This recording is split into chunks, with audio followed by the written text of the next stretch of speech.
ಎಲ್ಲರೂ ಬೀಟ್ ಹಾಕೋಕ್ಕೆ ಕಾರಲ್ಲಿ ಹೋಗೋದು ನೋಡಿರ್ತೀರಾ, ಗಾಡೀಲಿ ಹೋಗೋದು ನೋಡಿರ್ತೀರಾ. ನಾವು ನೋಡಿ ಸ್ಪೆಷಲ್ಲು ಟಿಲಿ ಹೋಗ್ತಾ ಇದ್ದೀವಿ. ಟಿಲಿ ಇಷ್ಟೊಂದು ಆರಾಮಾಗಿ ಕೂತ್ಕೊಂಡು ಹೋಗ್ಬೋದು ಅಂತ ಗೊತ್ತೇ ಇರಲಿಲ್ಲ.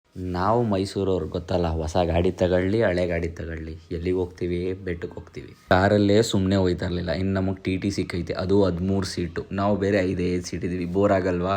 ನಮ್ಮ ಹುಡುಗರು ಸೀಟ್ ಹಾಕೋ ಹೋಗೋದ ಅಂತ ಶುರು ಮಾಡಿದ್ರು. ಒಬ್ರು ಹತ್ತಿಸ್ಕೊಳ್ಳಿಲ್ಲ, ಸುಮ್ಮನೆ ಬೆಟ್ಟ ಅಂತ ಕೂಕೊಂಡು ಹೋಗ್ತಿದ್ವಿ. ಎಲ್ಲ ಗಂಗಲ್ಲೂ ಈ ಥರ ಒಬ್ಬ ಇರ್ತಾರೆ ನೋಡಿ, ಗಾಡೀಲಿ ಏನೇನೈತೆ ಏನೇನಿಲ್ಲ ಎಲ್ಲ ಚೆಕ್ ಮಾಡೋಕ್ಕೆ.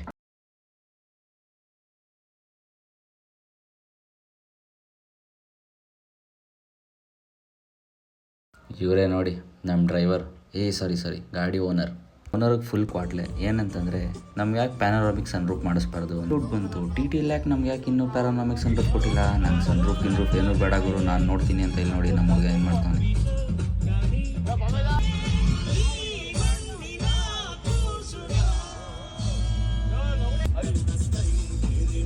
ಹಿಂಗೆ ಗಾಡೀಲಿ ಕೂತ್ಕೊಂಡು ಎಲ್ಲ ನೋಡ್ತಿರ್ಬೇಕಾದ್ರೆ ಗೇರ್ ಲಿವರ್ ಯಾಕೋ ಸ್ವಲ್ಪ ಏನೋ ಒಂಥರ ಕಾಣಿಸ್ತಿತ್ತು.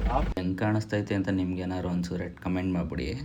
ಹಿಂಗೆ ಚಿಕ್ಕದಾಗಿ ಒಂದು ಟ್ರಿಪ್ ಮುಗೀತು. ಇದೇ ಟ್ರಿಪ್ ಆಗ್ಬಿಟ್ಟೈತೆ ನಮಗೆ. ಎಲ್ಲರೂ ಟ್ರಿಪ್ ಕರ್ಕೊ ಹೋಯ್ತಲ್ಲ ಬಡಾಯ್ತವೆ.